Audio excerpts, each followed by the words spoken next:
Oo. What is that ideal co-worker or on-screen partner? Ideal? Siyempre una magaling dapat para hindi mahirap. Kim Chiu at Paolo Avellino at mga staff, ganito pala talaga nila pinaghandaan ang naging show sa Birmingham, Kim Pao maraming inamin. Hindi inaasahan ng mga Pinoy sa Birmingham na mangyayari ang event ng Kim Pao, dahil pinaghandaan pala talaga ang naging event ng Kim Pao, naging first time daw umano na may bigating artista ang nag-show sa naturang lugar, kaya ganun na lang talaga kadami at kasaya ng mga Pinoy, ang iba ay dumayo pa sa lugar kung saan ay nakisaya sa Kim Pao. Hindi rin inaasahan ni Kimi at Pao ang mainit na pagtanggap ng mga fans nila sa Birmingham.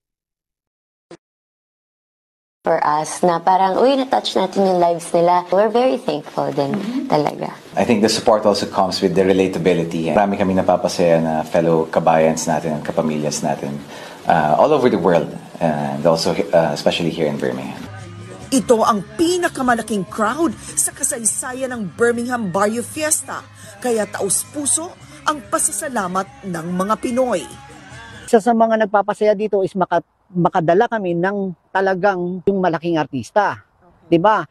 At yun ang binigay sa amin ng TFC. Barrio Fiesta is really good to para ma-introduce yung different kinds of service. Nakakatuwa makakita ng solid na komunidad sa labas ng Pilipinas. So congrats po sa inyong lahat at araw-araw sipag lang. Thank you so much, and we hope that we made you all happy and worth it. Yung ang ideal co-worker mo or an on-screen partner?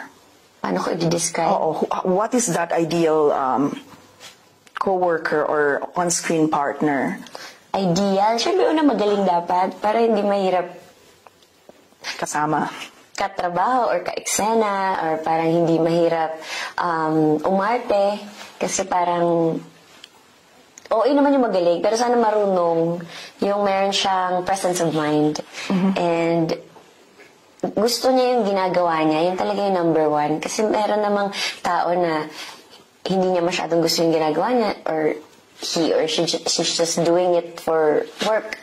Dapat makikita mo naman kung may passion yung tao sa ginagawa niya. Kasi nakikita naman yun sa TV or nag-reflect. So parang dapat gusto niya yung ginagawa niya more than magaling. Okay. Dati sa PBB, yung parang, may binoto kita dati. Hanggang ngayon, may nagsasabi pa rin sa akin, binoto kita dati. Oh, thank you po.